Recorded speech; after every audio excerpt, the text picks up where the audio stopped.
يا رسول الله سلام عليك يا رفيع الشمال. بسم الله الرحمن الرحيم. الحمد لله رب العالمين. اللهم صل وسلم وبارك على سيدنا محمد النور الذات والسر الساري في سائر الأسماء والصفات. اللهم صل على سيدنا محمد الفاتح لما أغلق والخاتم لما سبق ناصر الحق بالحق والهدي إلى صراطك المستقيم وعلى آله حق قدره ومقداره العظيم. أما بعد.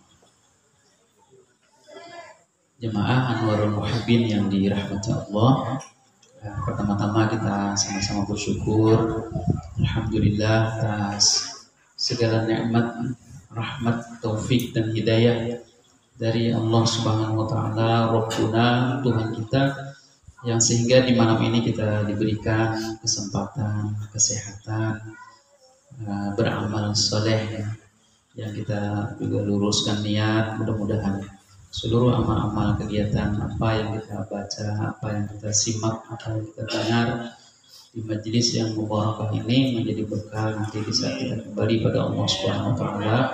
Amin ya rabbal alamin. Salawat dan salam semoga tercurah pada Rasulullah junjungan kita Nabi Muhammad sallallahu alaihi wasallam, keluarga dan sahabat-sahabat beliau sallallahu alaihi wasallam. Halaman 22 tentang Qudrah.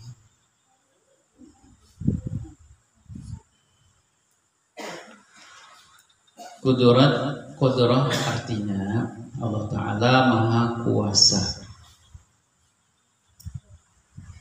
Makna Qudrah yaitu sifatun azaliyatun qaimatun bidatihi ta'ala yata'atta biha ijadu kulli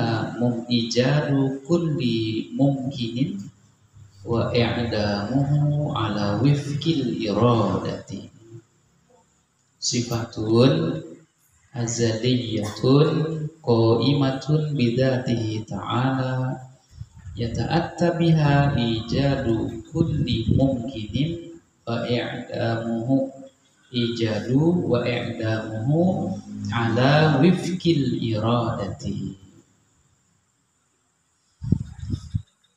Kalau di tasrif itu wifki ya, di sini tulis barisnya wafki. Nah, artinya sifat yang qadim. Ada yang ingat qadim apa qadim? Qadim itu kidam. Artinya sifat Allah Qudrat kuasa ini sifat yang qadim, yaitu sifat yang azali. Yang qadim itu tidak berawal. Jadi kuasanya Allah itu tidak ada awalnya, sebagaimana zatnya Allah juga tidak berawal. Berbeda dengan kuat, mampu dan kuasanya kita, itu ada awal dan ada akhir. Nah, hari ini mungkin kita masih bisa memegang benda-benda itu kan, mengangkat gitu. Cuma kalau di usia, ada orang yang diberi usia tua, rentan, maka tenaga itu tidak ada lagi. Kudrat, kemampuan. Kudrat itu kemampuan, kekuasaan. Jadi sifat kudrat itu adalah sifat yang qadim, yang berdiri dengan zat Allah Ta'ala. Artinya ada dengan zatnya Allah, yang mampu dengannya mengadakan sesuatu yang mungkin atau meniadakannya. Garis di bawah mungkin ya. Yang mungkin itu yang bawa pulpen garis bawahnya. Karena Allah terangkan apa maksud mungkin. Insyaallah, dengan mengadakan sesuatu yang mungkin atau meniadakannya sesuai dengan iradah atau kehendaknya Allah Ta'ala. Jadi mungkin itu sudah ada di bab muka. Di perkara mungkin itu sesuatu yang boleh ada, boleh tidak ada. Jadi hukum akal kan tiga, madam. Hukum akal itu tiga, ada wajib, ada mustahil, ada harus, jais. Nah jais itu sifatnya kan nanti ada yang dibahasakan perkara mungkin. Jadi mungkin itu ada dan tiada itu boleh. Ada dan tiadanya itu boleh, itu mungkin. Lawanan mungkinnya nanti mustahil. Ada istilah mustahil gitu ya.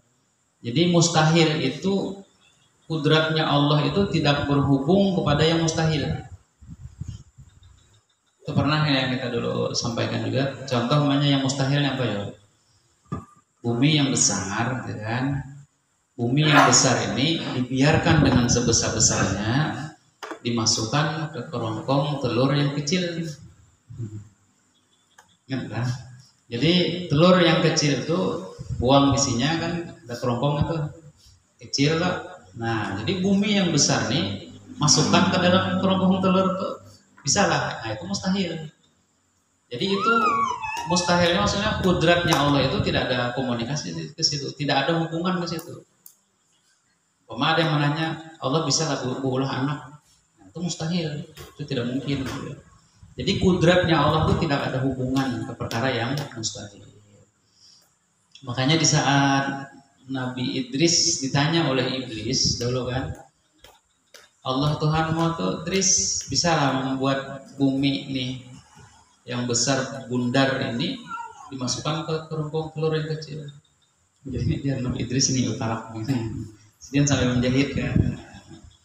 Kemudian ini jawaban yang artinya pertanyaan yang tidak sesuai kan. Artinya bisa sambil mencucuk mata matanya iblis di sejarahnya kan. Nah, bisa saja. Padahal itu perkara yang mustahil. Pertanyaan iblis yang mustahil juga gitu kan. Nah, ini mungkin. Jadi mungkin itu bisa ada, bisa tiada. Jadi itu terserah Allah. Nah, kudrat itu kontaknya itu, hubungannya kudrat itu ke situ gitu. Jadi kudrat tidak bisa menghubungkan kepada yang mustahil.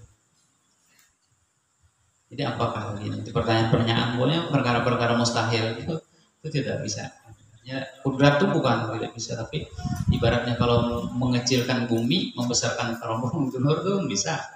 Nah, artinya kalau perkara merubah itu bisa, tapi kalau perkara yang mustahil bisa lah. Kudrat itu masukkan jadi bumi yang besar dan telur yang kecil itu tidak mungkin. Dalam artinya kudrat Allah itu tidak ada hubungan ke situ. Allah Ta'ala menciptakan apa saja yang Dia kehendaki atau meniadakannya dengan tiada sekutu baginya. Sekalian tiada sekutu baginya, sekalian makhluk padanya. Artinya makhluk itu tidak perlu ada saham dalam Allah mengadakan dan meniadakan sesuatu yang mungkin. Mencipta langit, mencipta bumi, perlukah Allah kawan? Nah, tidak perlu. Perlukah yang lain tuh titip saham? Nah, tidak perlu. Ya. Ini ilmu hakikat. Ya. Cuma dalam bab ilmu hakikat ini pun nanti tidak boleh. Artinya paham itu paham lepas masuk kepada paham qadariyah ya. Jadi qadariyah itu kalau di kita Tuhfatul Laqibin karangan Syekh Muhammad Arsyad Al-Banjari di daerah tengah kitab itu menerangkan salah satu kaum sesat itu qadariyah. Jadi qadariyah itu nanti ada minimal 6 kelompok gitu ya dalam berkeyakinan. Dan itu semuanya sesat. Jadi salah satunya mereka menuduhkan segala sesuatu itu ciptaannya Allah, tetapi mereka menghilangkan syariat. Ini kesesatan itu di situ. Jadi istilahnya mencuri Allah Ta'ala jua, menipu Allah Ta'ala jua, gitu kan? Apalagi musyrik Allah Ta'ala jua, ada sholat Allah Ta'ala jua, ada sholat Allah Ta'ala jua. Semuanya kudrat Allah Ta'ala. Kita ini lapas. Nah, itu qadariyah nih. Itu sesat kan.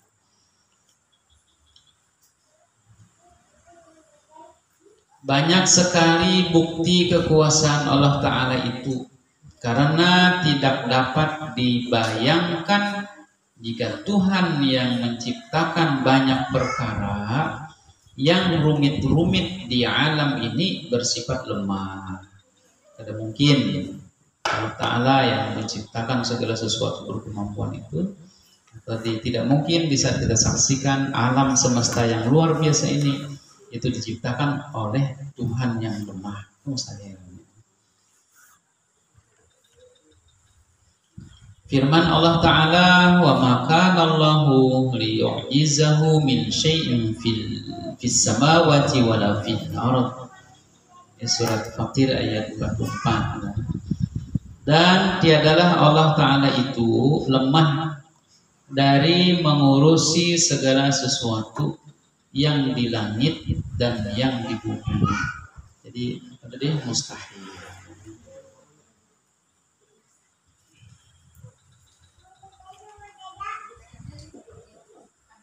Tambahan catatan yang bawa pulpen itu boleh di samping.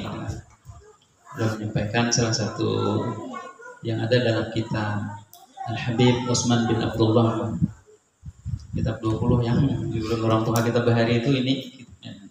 Arwah Mama Ulun Bahari itu belajar kitab sifat 20 ini. Kada bisa membaca tapi dia hafal. Jadi dikit-dikit dia tulisannya cuma bisa gitu ya. Nah, ulun menambahkan catatan penting amaliyah apa yang terkait dengan sifat qudrat.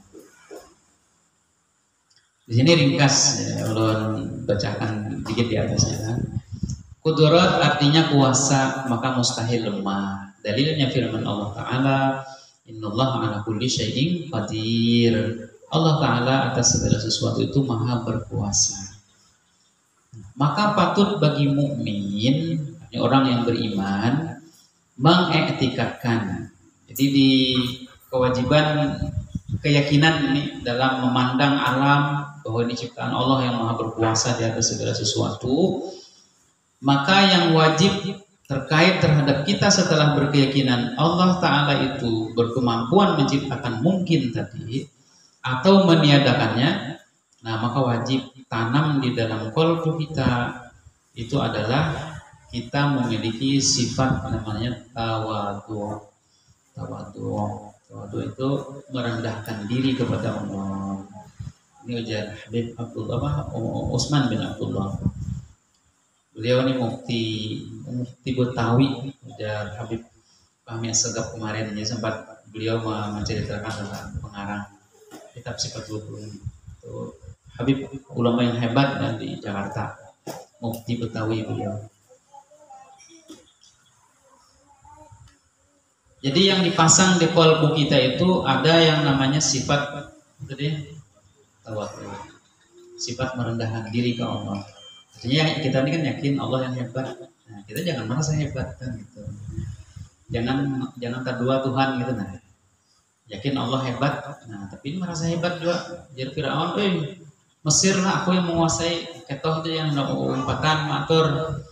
Nah, aku bisa matur sendiri. Tuh lihat sungai Mesir ini mengalir aku, ekonominya mengurus aku, tentaranya aku yang melatih, membiayai logistik, maka ana rabbukumul a'la. Jadi siapa aja Firaun. Aku Tuhan yang tertinggi. Jangan ada yang ikut-ikutan mengatur aku. Maka di saat Nabi Musa mendakwahkan bahwa yang berhak untuk takabur itu Allah, yang besar, yang dibesarkan oleh Allah, maka Firaun tidak terima. Karena sudah merasa posisi parasanya tenang, parasanya itu tinggi. Padahal sebenarnya tidak, kemampuannya tidak. Jadi buktinya banyak yang terjadi di Mesir itu kan kelemahan-kelemahan yang dialami Firaun bersama tentaranya. Bala itu kan banyak kejadian tuh. Tapi yang namanya sudah rasa nih, nah ini yang masalah.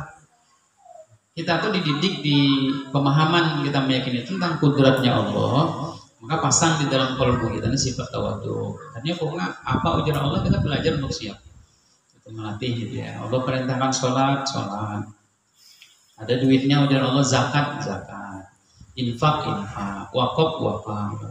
Perintah baca Quran, perintah saum Ramadan, saum gitu ya. Banyak lagi berduit, perintah haji, berhaji jika bisa. Ini salah satu tawadhu. Dan amalan tawadhu yang paling kelihatan itu di salat di bab sholat. Jadi kita bab sholat itu amalan sempurna dalam sifat tawadhu kepada Allah. Jadi salah satu ujar guru almarhum, beliau menceritakan tentang makna takbiratul ihram. Jadi kalimatnya pertama itu menunjukkan Allah yang akbar, Allahu akbar, Allah yang akbar, hebat, maha besar. Jadi yang diagungkan, yang dibesarkan itu hanya Allah. Jadi beliau. Nah, coba lihat gerakannya, gerakan angkat tangan ini. Itu dipakai ternyata oleh di undang-undang internasional, di PBB itu. Jadi undang-undang internasional, undang-undang perang itu kalau orang sudah angkat dua tangan, apa artinya itu menyerang. Cuma kita udah tahu juga nih, apakah pernah lah merasa kita ini menyerang oleh Allah? Allahu Akbar, bisa angkat tangan nih kan? Ya Allah, orang itu menyerang. Yang akbar itu engkau, yang hebat itu engkau. Kami kan lemah ya Allah, rendah ya Allah, hina ya Allah. Itu salah satu kalimat kombinasi dengan gerakan tawadhu. Artinya kita mengaku kita ini menyerah oleh Allah. Kita kadang merasa, nah, kata gitu, kenal dada ya Allah, enggak, itu lemah. Ada usia, gitu kan, ada ketuha ya Allah. Kadang selamanya gagah kita. Ini kita tuh diperlihatkan ada anak kecil, ada orang tua di lapangan. Ada yang sudah tidak berdaya. Kita tuh kayak itu juga kita kalau panjang umur lah. Jadi hakikatnya kita tahu dari lemah kepada lemah. Yang benar-benar kuat berkuasa siapa? Allah. Jadi kewajiban yang kita miliki ini karena sebenarnya ini bab tasawuf, tapi amalan daripada tauhid, amalan akidah, larinya ke tasawuf. Tawadhu itu kan amalan tasawuf sebenarnya. Tapi koneknya kemana? Ke kudrat. Gitu. Yakin Allah yang berkuasa, maka kita berkewajiban untuk memiliki sifat tawadhu. Jadi mulai takbir kita menyerah, ya Allah Akbar. Nah kemudian nanti juga lihat posisi. Nah ini berdiri ini termasuk posisi sempurna seorang hamba di saat berdiri menghadap Tuhan. Meletakkan tangan di, kalau kita Imam Syafi'i kan antara dada pusatnya di tengahnya. Nah, kemudian posisi berdiri yang tawadhu. Seluruh bacaan menunjukkan kelemahan kita, ketidakberdayaan kita di iyyaka na'budu wa iyyaka nasta'in. Kemudian posisi ruku', Allah Al-Azim, itu nanti hubungannya dengan sifat mukhalafatuhu lil hawadis. Amalan subhana rabbil azim bihamdi. Subhana rabbil a'la bihamdi itu posisi paling sempurna tawadhu. Kita sujud kepada Allah. Makanya duduknya juga sama. Jadi seluruh gerakan kita sholat, bacaan kita sholat, itu amalan tauhid. Kaitannya meyakini Allah yang kuasa, nah kita ini yang lemah. Maka dalam bab lemahnya kita jangan gaya orang hebat. Nah, jangan sombong, kita jangan angkuh. Nah, tambahan di catatan tadi, kewajiban kita adalah tawadhu, merendahkan diri ke Allah. Dan juga sesama kita jangan ada juga saling merasa hebat, merasa sombong. Ya. Kemudian tiada takabur yakni membesarkan diri. Jadi yang berhak untuk membesarkan diri dengan sebenarnya itu hanya Allah Taala saja. Kalau Allah akbar itu wajar saja. Kalau kita mencari-cari bahasa akbar itu tidak boleh. Itu tidak boleh. Dan di sini amaliyah lanjutan di sisi tawadhu tadi, merendahkan diri ke Allah itu disertai dengan banyak takutnya kepada Allah Ta'ala. Karena Allah ini kuasa. Artinya baik memberi rahmat ataupun mengazab, Allah itu maha berkemampuan. Maka seorang hamba itu dituntut di sini merasa banyak takut kepada Allah. Jadi kalau di Al-Quran surat Al-Hijr lah 43 surat Al-Hijr. Nah ini berkait tentang dua sifat yang mesti dikembangkan di qalbu kita. Itu ada sifat roja, namanya sifat harap kepada Allah, berharap ampunan, berharap rahmat yang luas, berharap kasih sayangnya Allah. Tapi di jalur lain Allah Ta'ala juga berkemampuan untuk menyiksa. Jadi kita dituntut untuk ada khauf. Khauf itu merasa takut gitu ya. Ini terkait tentang dua amaliyah daripada keyakinan kita bahwa Allah yang memiliki kudrah, maka di situ kita wajib untuk bertawadhu, merendahkan diri kepada Allah. Kemudian yang kedua kita berupaya melatih diri kita ini memiliki rasa khauf. Dan itu juga ada doa antazal fi qulubina khasyatan. Allah tanamkan di dalam kalbu kami ini ada rasa takut kepada Allah. Karena di saat tidak ada takut, maka itu nanti lari. Kalau tidaklah paham kepada Jabariyah, itu kepada paham Qadariyah. Dia tidak peduli lagi dengan syariat, karena tidak ada takut. Bagi yang sudah orang di Qadariyah mesra itu, merasa dirinya itu Allah Ta'ala sudah kuasa. Jadi tidak ada lagi syariat. Nah ini penyimpangan yang nyata, ya, kesesatan yang nyata. Cukuplah satu aja lah. Tanggal 9 ya bang ya. Tambah lagi satu lah. Tambah ya satu lah. Itu ada irodah. Kalau ada pertanyaan mungkin di ujung nanti insya Allah. Kalau ada terkait coba kita baca. Yang kedelapan, irodah, artinya Allah Ta'ala maha berkehendak. Yakin kita lah di atas tadi itu kan kita tadi proses sudah lihatnya dari lemah dititip kekuatan dan balik kepada lemah. Itu simpulan ke kita. Jadi yang artinya tidak ada awal, tidak ada akhir, dan terus menerus dalam berkekuatan, berkemampuan, berkuasa, itu hanya zat Allah Ta'ala saja. Yang lain di surat Ar-Rahman, Ar-Rahman itu kullu man 'alaiha fan, seluruh alam itu akan mengalami kebinasaan. Walaupun ujung nanti menjadi khalidina fiha, dalam surga kekal, dalam neraka juga akan dikekalkan. Kekal maksudnya dikekalkan Allah. Yang kekal tanpa mengalami kerusakan, kebinasaan itu hanya zat Allah Ta'ala yang maha berkuasa tadi, mengendalikan dan mengatur. Iradah artinya Allah Ta'ala maha berkehendak. Ini sangat penting kita memahami, supaya orang yang memahami Allah punya iradah itu nanti amaliyahnya itu sabar. Jadi apapun yang terjadi itu mesti diterima dengan kesabaran. Kenapa? Karena yakin bahwa yang terjadi ini adalah kehendaknya Allah, bukan kehendak. Kalau kita punya kehendak itu sama dengan kehendak Allah, itu jadi. Tapi yang masalahnya kan kita punya kehendak A, B, C, D, Allah Ta'ala kehendaknya bukan itu. Kehendak Allah Ta'ala tidak itu, mau tidak terjadi. Yang terjadi adalah kehendak Allah. Makna iradah yaitu sifatun azaliyatun qaimatun bidzatihi ta'ala tukhassisul mumkina bi ba'di ma yajuzu alaihi. Sifatun azaliyatun qaimatun bidzatihi ta'ala tukhassisul mumkina bi ba'di ma yajuzu alaihi. Artinya sifat yang qadim. Allah berkehendak karena itu tanpa awal. Itu sudah memang dari sananya sudah ada tanpa awal. Allah memiliki sifat, bahasa kita itu ada kehendak, yang berdiri dengan zat Allah Ta'ala, yang dengannya, dengan kehendak ini Allah Ta'ala mentaksis atau mentakdirkan sesuatu yang mungkin. Mentaksis itu mengkhususkan, mentakdirkan itu menetapkan sesuatu yang mungkin sebelum menciptakannya dengan barang yang harus atasnya Allah Ta'ala.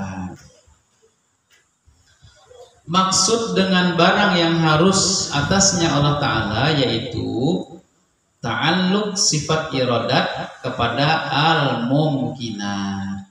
Ta'alluq itu hubungan atau berhubungan gitu ya. Sifat iradatnya Allah itu kepada yang mungkinat, yang mungkin. Jadi sama dengan kodrat tadi. Allah Ta'ala itu hendak lebih si bini, nah itu mustahil, itu tidak mungkin gitu ya. Sama Allah Ta'ala hendaklah berulah anak, Memiliki anak itu juga mustahil bagi Allah, sehingga kehendak Allah itu tidak mungkin di situ. Ini terkait sama dengan kudrat. Jadi kudrat itu tidak ada hubungan dengan yang mustahil, sebagaimana kehendak Allah itu tidak ada hubungan dengan yang mustahil. Hubungannya hanya dengan yang mungkin saja. Al-mumkinat, nah yang mungkin itu ada 6. Itu boleh dia pen garisnya di bawahnya. Al-mumkinat ada 6. Jadi yang kita ingat berbicara mungkin ya 6 ini. Yang pertama wujuduna. Yang pertama wujuduna, adanya kita, adanya alam. Yang kedua al-adam, adamuna, tiadanya kita atau tiadanya alam. Jadi mengadakan dan meniadakan alam termasuk diri kita, ini jais, itu mungkin ya. Artinya itu boleh, sah-sah saja itu ya. Antara kita ini ada, kita ini tiada. Itu terserah Allah Ta'ala. Jadi kudrat itu hubungannya ke situ, iradat pun sama. Hubungannya juga ke mungkin ini. Mengadakan dan meniadakan kita, itu satu. Dua, yang ketiga al-azminah. Al-azminah itu bahasa ininya zaman atau waktu. Kita ini apabila adanya mengadakan kita nih.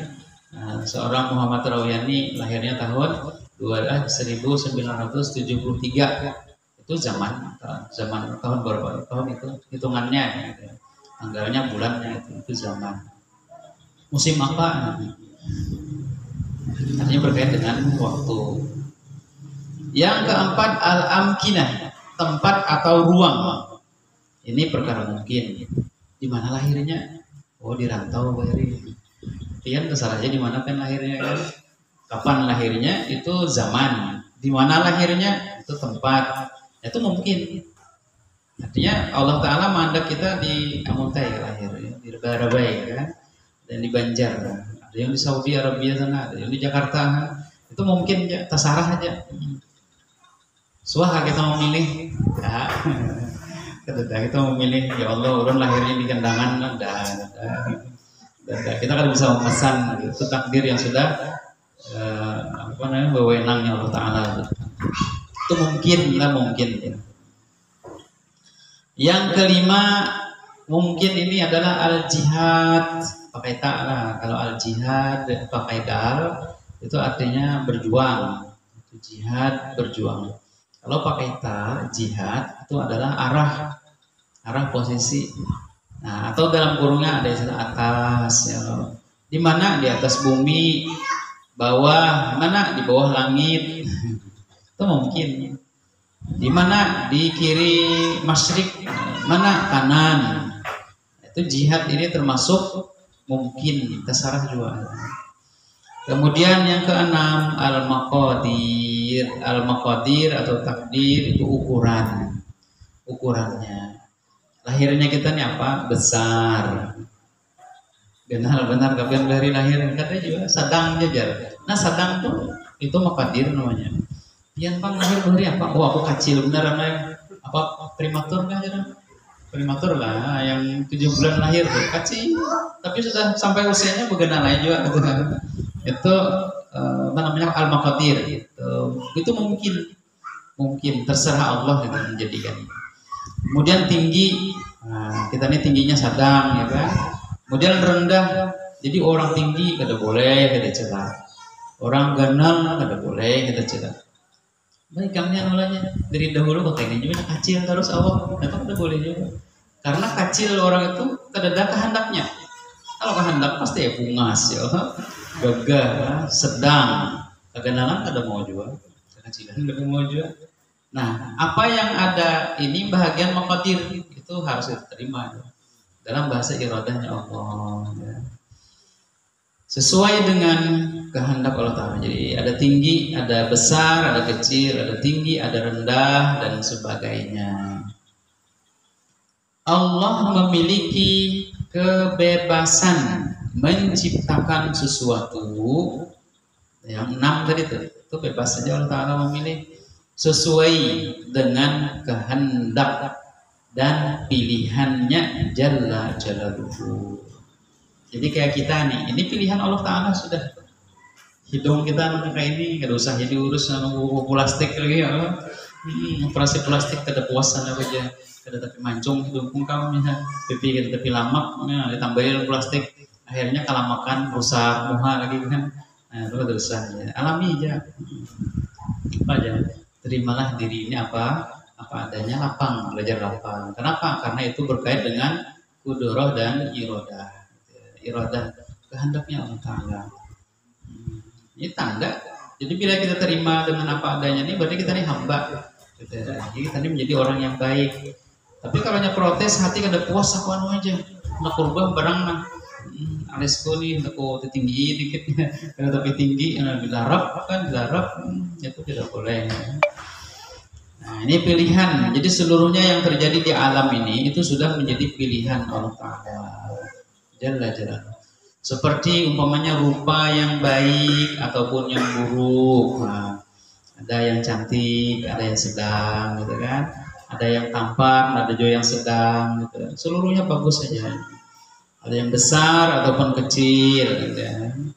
Kemudian ada yang tinggi ataupun yang pendek rendah. Semuanya dengan kehendak Allah Ta'ala. Firman Allah Ta'ala, innama amruhu idza arada syai'an ayyaqula lahu kun fayakun. Artinya surat Yasin lah ayat 82. Artinya sesungguhnya perkataan kami, maksudnya Allah, bagi sesuatu apabila kami menghendakinya. Itu yang digeresi menghendaki itu iradat ya. Jadi bahwa kami mengatakan kepadanya pun jadilah, maka sesuatu itu pun jadilah ia ya. Jadi selapang-lapang hati kita tuh itu mempasrahkan diri kepada takdir. Nah ini tambahan catatan di apa yang diamalkan di saat berkeyakinan Allah mempunyai irodah. Amaliyahnya patut bagi orang beriman yang beriktikad bahwa ia memberi syukur kepada Allah Ta'ala. Jadi amaliyah yang kita dituntut dalam berkeyakinan Allah punya kehendak, pertama, nah yang ada di diri kita ini disyukuri, syukur kepada Allah. Nah kemudian dalam seluruh tiap-tiap nikmat tadi, kemudian yang kedua, amaliyah yang dituntut kita menyikapi Allah berkehendak ini. Karena seluruh apa yang di alam ini merupakan bahagian daripada kehendaknya Allah, maka yang kedua kita berkewajiban belajar untuk sabar. Sabar, terima jadi apa adanya. Kayaknya ada di EFT kalau bahasa orang luar, seberang laut sana, emosional produk teknis. Jadi teknik bagaimana menstabilkan emosi. Karena bila manusia itu mengikuti bawaan emosi itu. Emosi negatif itu lapar, letih, uyuh, dan tidak pernah bahagia. Itu kalau mengikuti emosi-emosi negatif. Tapi yang dituntut itu ya emosi positif. Artinya apapun keluarkanlah dalam pemikiran kita ini, apa yang terjadi ini, itu bahagian daripada iroda. Makanya apa bahasanya? Ya Allah, hamba pasrah, hamba ikhlas, hamba terima ya Allah diri hamba ini apa adanya. Apapun yang terjadi. Jadi orang yang sakit pun itu bisa sembuh dengan kalimat-kalimat itu. Ya, dengan itu bahasa tasawuf semuanya. Pasrah, ikhlas, terima diri ini apa adanya. Walaupun dalam ujian, walaupun dalam sakit gitu ya. Nah, saat itu dikembangkan di dalam qalbu kita, itu menjadi energi positif yang nantinya akan membuat kekuatan di fisik dan iman kita. Ya. Jadi yang dituntut di iradah ini, kalau syukur ini sebenarnya juga ada di itu amalan yang kedua, amalan kidam itu syukur. Nah, cuman di amalan yang iradah ini sebenarnya yang dituntut itu adalah yang di bawahnya yaitu sabar. Jadi apapun yang terjadi yang di alam ini itu belajar sabar. Karena sabar tidak sabar itu yang terjadi. Gitu ya. Berontaknya itu juga terjadi. Aku kan terima apa ya? Memang kayak itu sudah terjadinya. Bisa lah berubah. Enggak, gitu ya. Jadi yang paling lapang itu udah terima ya, apa yang ini ditakdir. Cuma kalau untuk berjuang kepada yang lebih baik itu memang kita dituntut. Kita boleh Jepang kita, aku ini biar aja kayak ini sudah bukan ada susah apa, aku sabar aja namanya. Nah tapi nantinya jadi beban bagi orang lain, itu lain sabar. Jadi yang dimaksud sabar itu tetap ada sama dengan tawakal. Itu tetap artinya yang dituntut itu ikhtiar. Jadi jangan mengandalkan bahasa sabar, larinya ke qadariyah, larinya ke jabariyah. Itu sesat gitu ya. Alasan aku sabar aja lah. Ini takdir sudah aku sembahyang, ada ke neraka kan. Kenapa lo ninya juga di neraka? Biar guru sekumpul kan gitu loh.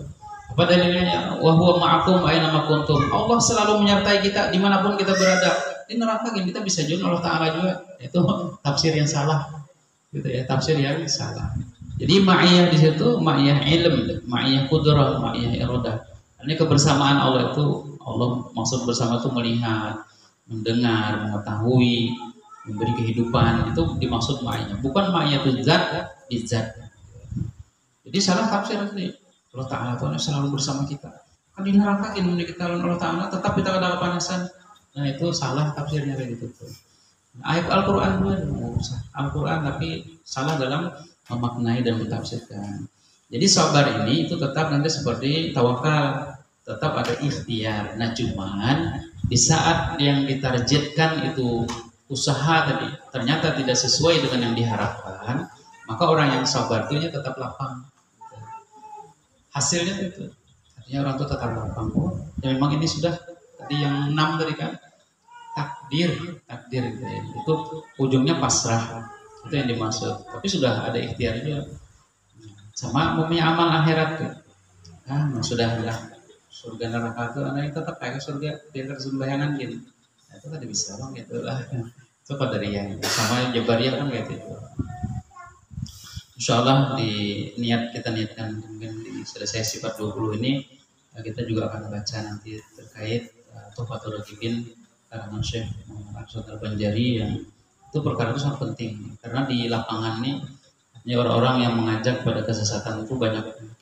Kita sekadanya ilmu ini sudah kita miliki. Nah berkait perjuangan kita meyakini itu tingkat yang kedua. Gitu ya. Jadi apa dasarnya itu ilmu itu. Bila sudah ada ilmu, itu kan tuntutannya yakin. Nah setelah yakin, amal akhirnya kan. Dari amal itu berharap rahmatnya Allah. Ya, mungkin demikian, mudah-mudahan bermanfaat. Dan jadi berkah, jadi sebuah keyakinan bagi kita akan datang. Itu sifat yang ke-9 ya, tentang kewajiban bagi kita. Yakini terhadap Allah Ta'ala itu adalah Allah, zatnya Allah itu memiliki ilmu. Kan demikian insyaallah.